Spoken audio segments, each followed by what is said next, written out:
Just going to run through a couple of slides. As I say, we've had separate webinars where we've gone through the background to profiling achievements, the National Co-Design Group, all the work we've been doing.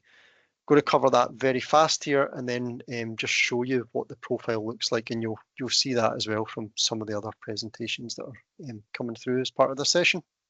So Scotland's learner profile, an emerging national approach, as it's branded up the top there.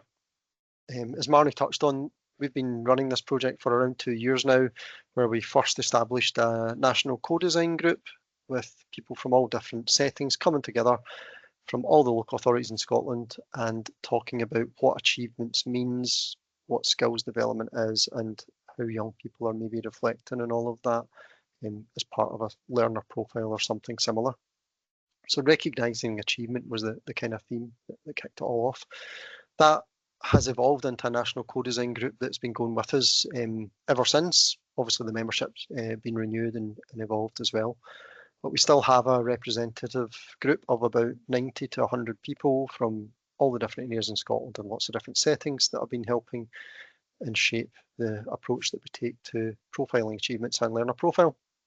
We also have done a lot of co-design work with young people, and we realise that various attempts at taking on learner profile have maybe focused on practitioner-led initiatives or lots of adults designing up approaches and then seeing if they work for young people. So this time we took a real different approach where we got out and understood the problems that young people are facing into, the technology they're using, and got them to co-design and give us ideas for what this might look like and how it might work.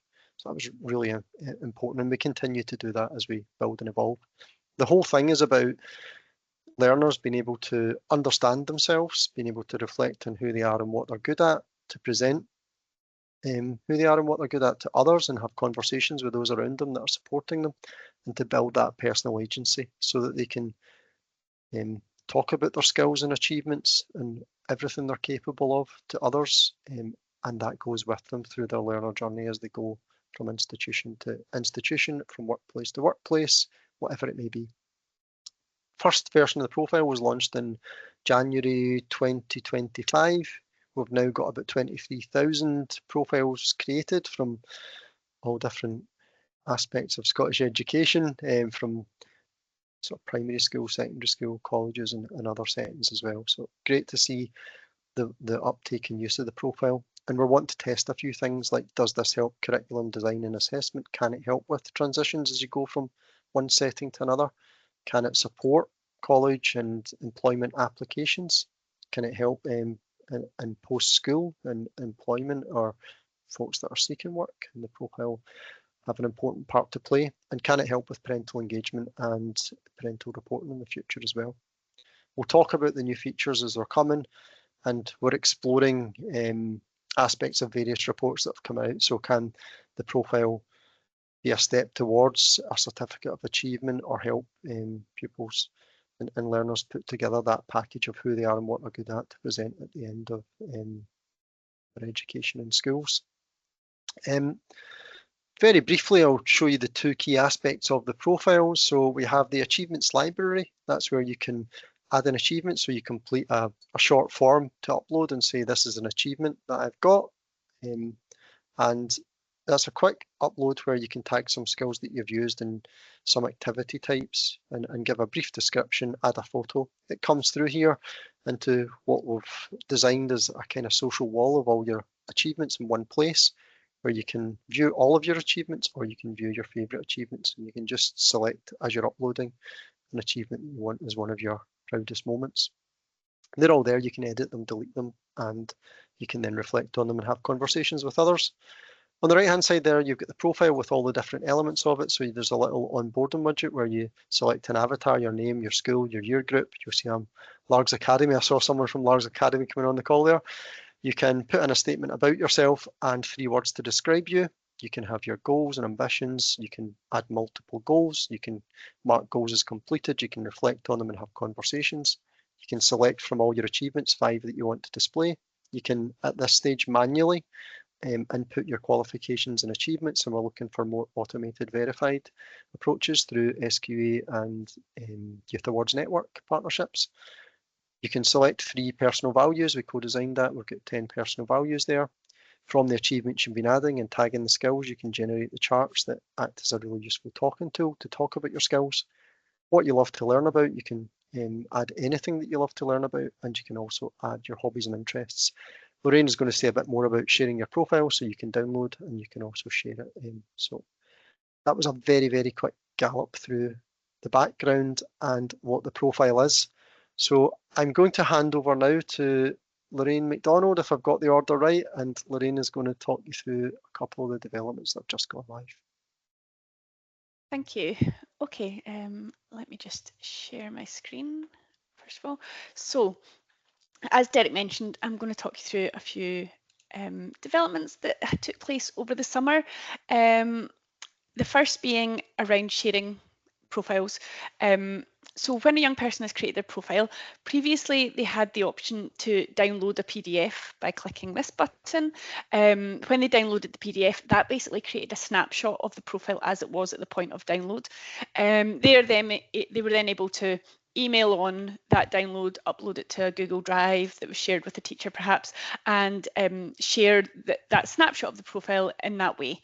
However, what we were getting out of insight sessions was that teachers, educators, other responsible adults in the young person's life wanted to be able to view the profile, a kind of live version of the profile at various points throughout the academic year.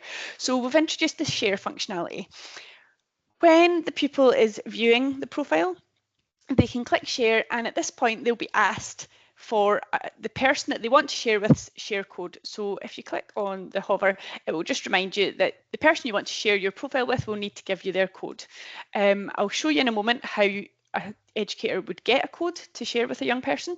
But once the pupil has been given a code by a teacher, careers advisor, whoever it is, they can enter it in here, and when they click submit, it will then come up just reinforcing who it is they're going to be sharing with. So if they make a typo and it comes up with a different name, they can cancel at this point. So they can check the name of who they're sharing with. I'm going to be sharing with Elaine at this point. If educators don't want their first name to appear and they want it to be their salutation and their surname, that is an option they can select when setting up their code in the first place. So that is within the gift of the person that's going to have profiles shared with them. The profiles will be shared to the end of May of the current academic year. So we did some various insight into how long profiles should be shared with. We explored giving control of that to the pupils by letting them select a time period, but we certainly heard back from teachers that they thought there was a chance that profiles wouldn't be shared with them for long enough. So what we decided was we would put a end of May deadline for the current academic year. So that gives a whole academic year for profiles to be shared. We know that for high schools in particular, timetables often change at the start of June, so teachers change. So it just means that it reduces the amount of housekeeping and tidy up that educators have to do to remove profiles that have been shared with them if they no longer teach that person. It would just automatically happen at the end of May. We know that primary schools obviously continue on in the current academic year to the end of June. However, we thought that perhaps during the transition period from primary 7 into S1, there may be activity where primary 7 pupils during the June transition period start to share their profile with heads of year, etc. at the secondary school they're going to be attending. If we made the cut-off at the end of June, that would then mean that was removed while the summer holidays were in place, and then when they went back and started at the high school, that connection would be lost. So we've gone with May 2026 just now. We are open to feedback about that. If that's not working for people, we'll take that on board and we can look at it again. But this is a kind of first stab at seeing what's most appropriate. There's a little bit of information there just to remind the young person that it's personal information they're sharing, so they need to make sure that they're happy to share it with the named person on the screen. And when they are happy, if they click share their profile, they'll get a little success message and they return to their profile, and that has now been shared with the educator. If I now direct your attention to the menu over on the left hand side, and also the account menu when you drop down here. So you can see we have a little red dot here, and under the profile sharing it says one new. This is a notification feature that we've added in. We heard from teachers that depending on the volume of people that would be sharing with them, they wanted to be able to easily identify which profiles they've already viewed and which ones they're still waiting to view that have been shared with them. So if I go through to the profile sharing section now, the first tab you'll see allows young people to share their profile from this section instead. So they can share it on the profile as a demoed, or they can enter that share code here again, and it's the same process they go through. The next tab is for the people that have had profiles shared with them. So you'll see it's got a red dot, and that corresponds to the fact that I've got one new written here. When I click on shared with me, you can see that I have a red dot next to one profile in that list, and that is the one that I have yet to view. So Elaine has shared her profile with me, but I haven't viewed it yet, whereas I have viewed Derek's, Lorraine's and Ben's. So when I come into this section as an educator, if I click on view profile, this takes me to a read-only version of the profile that the young person has shared with me. So I can scroll through the achievements they've added, I can drill into their skills chart, I can look at their qualifications, I can look at their goals that they've got added. I can't change anything at this point. It's a read-only version. However, unlike the PDF that they were able to download, this is a live version. So this is what Elaine's profile looks like at this point in time. If she makes a change tomorrow and I look at it again next week, I will see that change that she made tomorrow reflected when I look next week. So this is a live version, and it's the most up-to-date version of Elaine's profile. When I go back to profile sharing, you'll see that red dot has now disappeared. I no longer have the notification next to the profile sharing menu item to say that I have new profiles waiting to be viewed. So I know that I've now looked at all of these profiles at least once that have been shared with me. We've got two more tabs here. So shared with others is for the young person. This lets them know who has access to their profile at the moment. They could have multiple teachers here, they might only have one teacher, it's entirely up to them. They might have a careers advisor, a parent, and they can remove that access at any time. So while the access will automatically be removed at the end of May, we're still giving the young people agency over their own data, so they can remove that access at any time. If their teacher changes, they might want to remove access and add a new teacher into this list. And then the last tab is where you set up your share code in the first place if you want people to share their profile with you. So as a teacher, you come here, and the first time you view this tab, it'll ask you to generate your share code, and that's when you can decide whether you want your first and last name to show or your salutation and last name to show. We have a button here that allows you to open up a modal, which we envisage could be shared on a smart screen within a classroom. So it shows that code much larger, has instructions for the pupil or friend saying what they need to do in order to share the profile with this person. So copy the share code, select share my profile button, enter the share code. Just the process I took you through. And you can also copy that share code to the clipboard easily, and then if you want to email it out or add it to a Google Classroom message or something along those lines, you can do that easily. So that is sharing the profile. If I just go back to my profile now, I just wanted to cover off a couple of right, so sorry, could I just ask people to mute their mics if they've got them unmuted? Thanks. So on my achievements, we've made a few changes here over the summer. So if I go to edit selection, you may remember that we used to have all achievements and best of board. The best of board was causing some confusion for young people when we carried out some insight. When you selected best of board, you weren't able to select particular achievements within that best of board to add to your profile. It just added the 5 most recent achievements. What we've now got is we've renamed that my favourites, and again you can still put the love heart within the achievements tool to mark some of your achievements as particular favourites, but this time you can choose whatever ones you want. So if I unselect that one, I can select that one. It's not forcing me to have the last 5 favourites added to my profile automatically.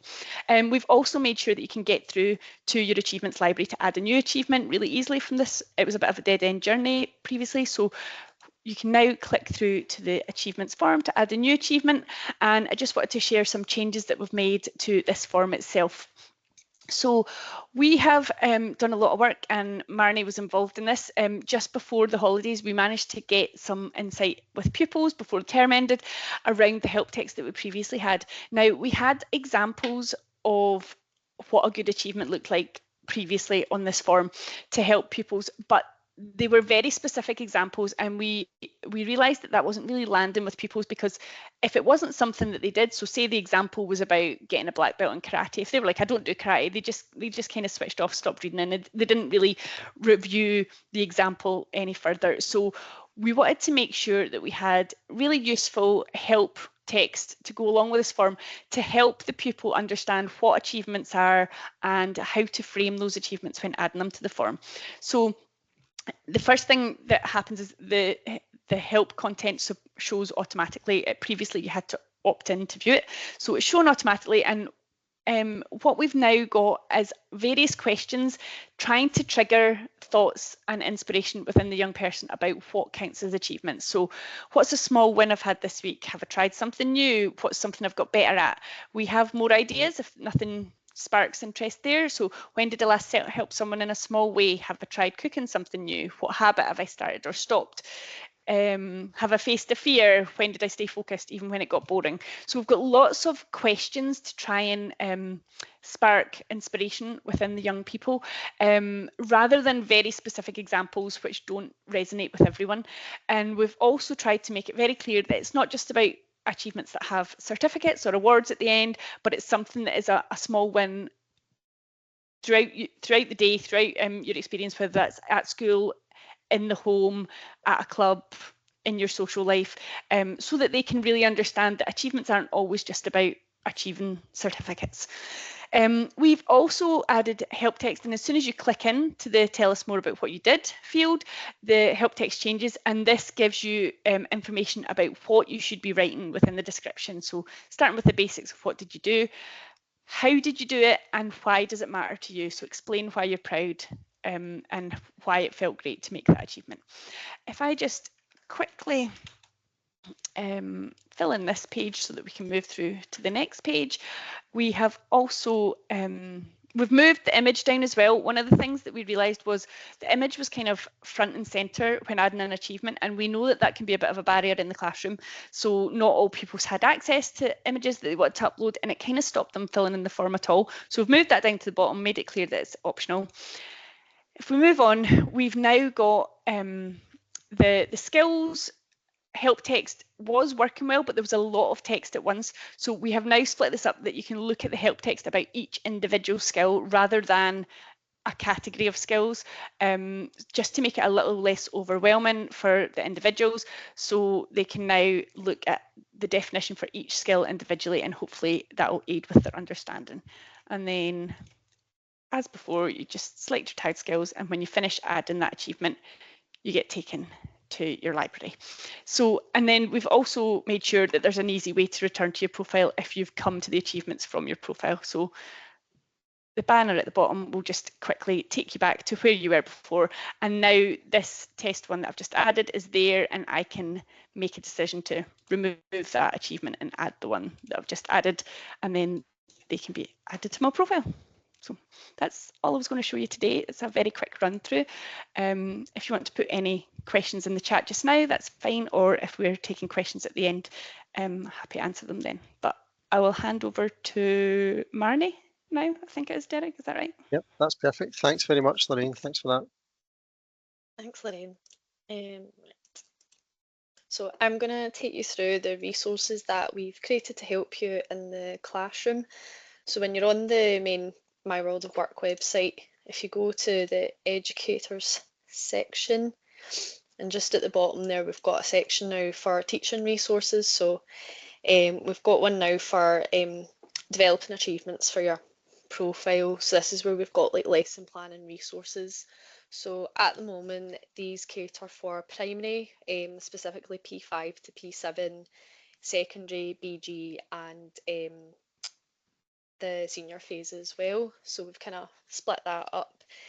There is quite a few resources on this page. So as I mentioned, at the top we've got lesson plans. So this is like a Word document just kind of walking you through specifically the lesson plan and the resources that we've got for that. So we've got one for the primary and BG, and then one for S4 to S6 pupils. And then here is the main bit. We've got the PowerPoint presentation to use in the classroom. And again, you can adapt as you see fit for your class specifically. And then further down we've got printable resources, but it's also something you can share on the screen as well.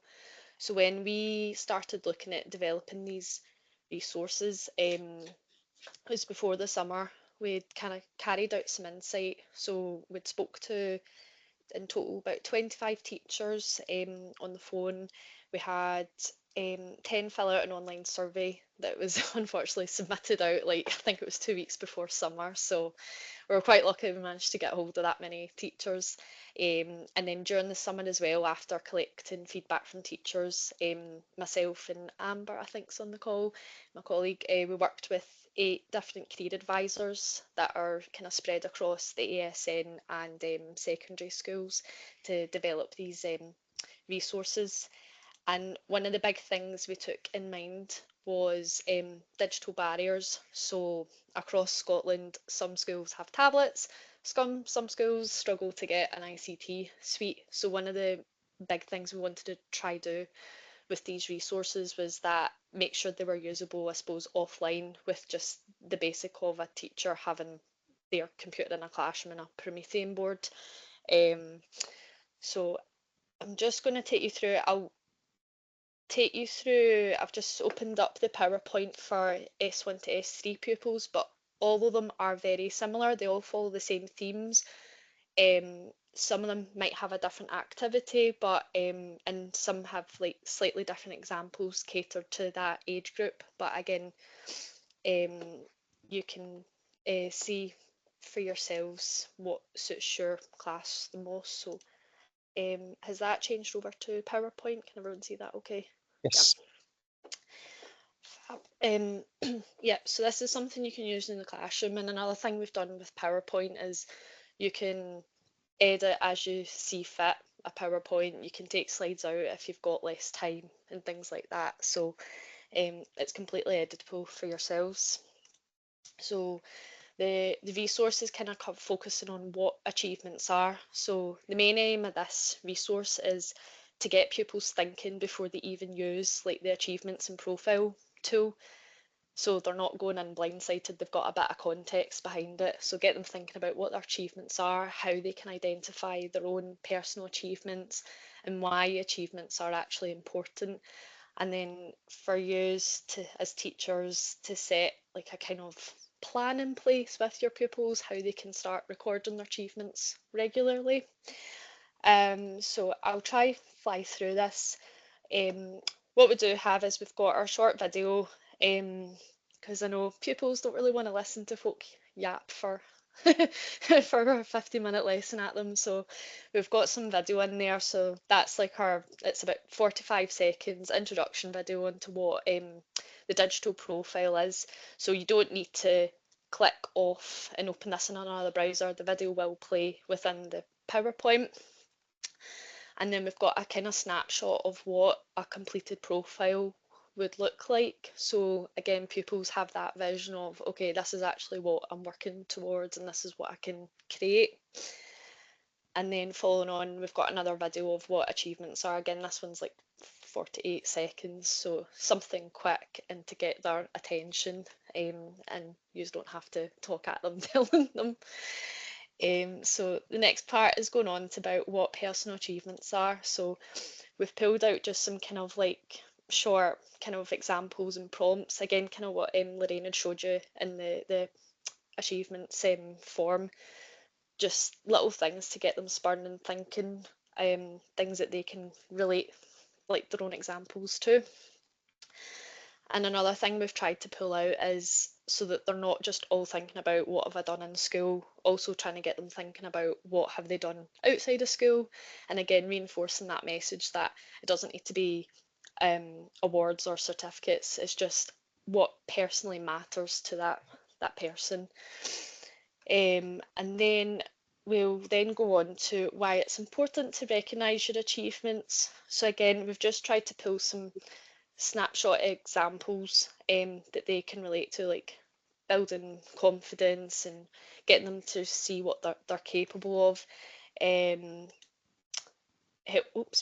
Helping identify their skills and preparing them for their future. So some of these examples might be slightly tweaked depending if it's primary, BG and senior, but that's all in the different presentations that they're able to download.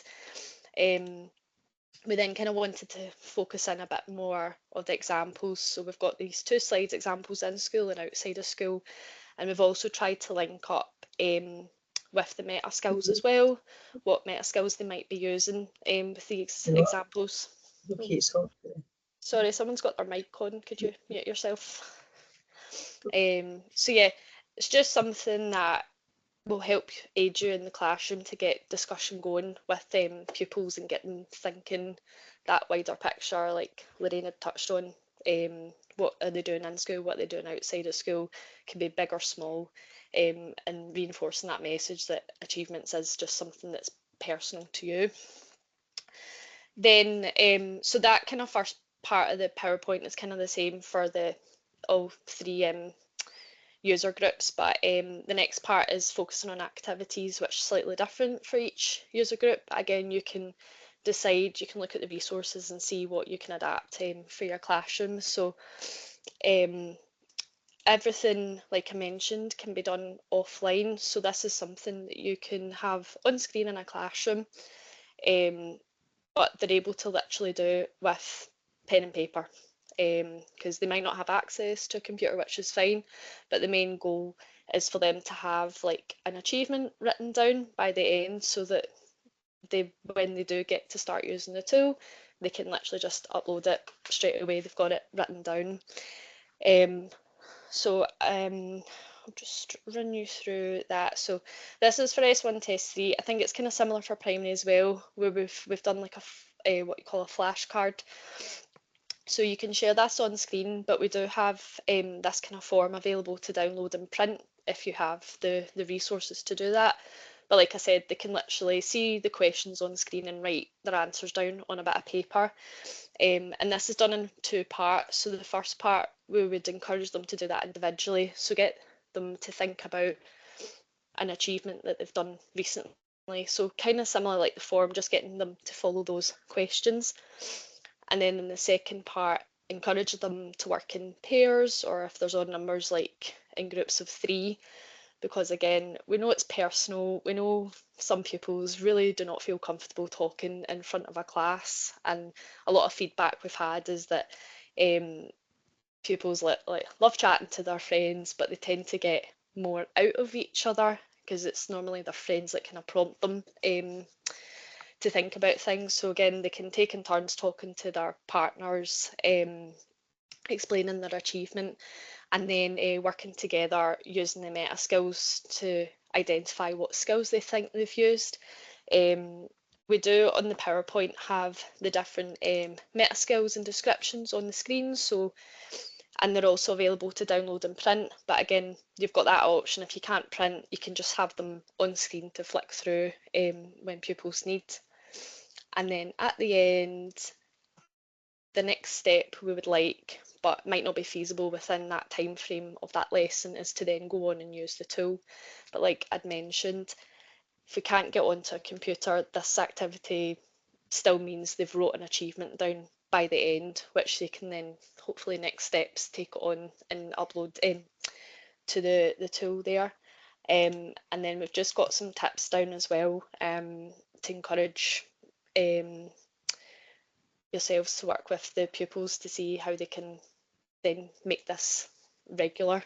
So like if they have things that they feel like they're proud of, get them to write it down in a jotter, or if they can, go straight onto the tool and upload it. Get them to share and reflect on achievements with people around them, their friends, family, teachers, and encourage them to listen to feedback from others and think about what they've achieved as well. So that is a snapshot of what we've worked on over the summer. So like I mentioned, there's lots of resources on there. I think the link's been sent out now, Derek, hasn't it? Could be. If not, I'll send the link on. I'll put it in the chat just now. Great. Thanks so much, Mari, for that. Thank you. I'll hand you over to Elaine now, who's going to talk to you about institution dashboards, and then we'll have a few minutes for questions and Klaus will round up. So thank you very much.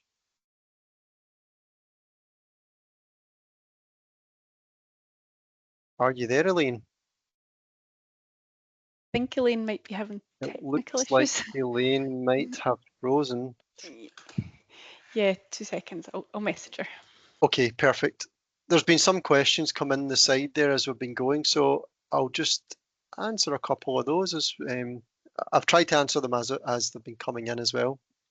So the graded language is one that we try to make the language really easy. Some of the skills language has been questioned a couple of times, and we've done produced various resources around the skills as well to support embedding skills. But yeah, we've tried to make it simple, easy to use language. We will be undertaking a piece of work to look at early primary and early years and think about how the profile might need to change and adapt to suit that audience. And with that, we might look at language as well as part of that. Okay, so I am just going to call Elaine back in. She's just messaged me. Hold on 1 second while I do that.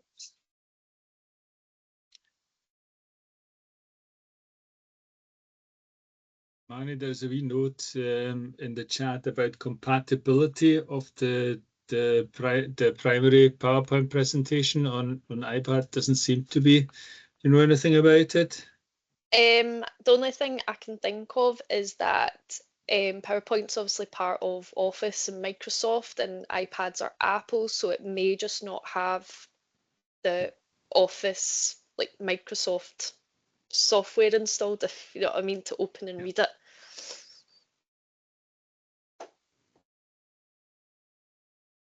Okay, the institution dashboards that Elaine is going to talk you through. She'll come on and demo the prototype. Wait a second, I'm being asked to try again, so hold on. We nearly had it. It was going so smooth. Yeah, here you go. Elaine will come on and join us again. Yes, and there was a question just around, can you see, if you're in a local authority, can you see across the school? So yes, you'll be able to look at all the different secondary schools as it is in the first instance, then drill down into year groups, and you'll be able to get a data extract of all the pupils as well and see what's going on individually. So you can drill down in the secondary school, you'll be able to see only your secondary school as well. Derek, Elaine sent me the link to the prototype if you want me to run through it on her behalf. Give it your best go, yeah. Lorraine. I know it's difficult when you're picking up at short notice. Thank you. No worries, just waiting for Power BI to load. Miss Malcolm, do you want to come in and ask a question while the PowerPoint is loading? Yeah, it was just a really quick question. As a staff member, if we're setting up our accounts on My World of Work, so then, the pupils can share their profiles with us, is it advisable for us to set it up using our Glow email address or our Fife Council email address? Does it matter? Doesn't matter at all how you register there. So there's no connection with Glow, so it doesn't bring any extra functionality. It's just, that's your username effectively for logging in. Okay, thank you.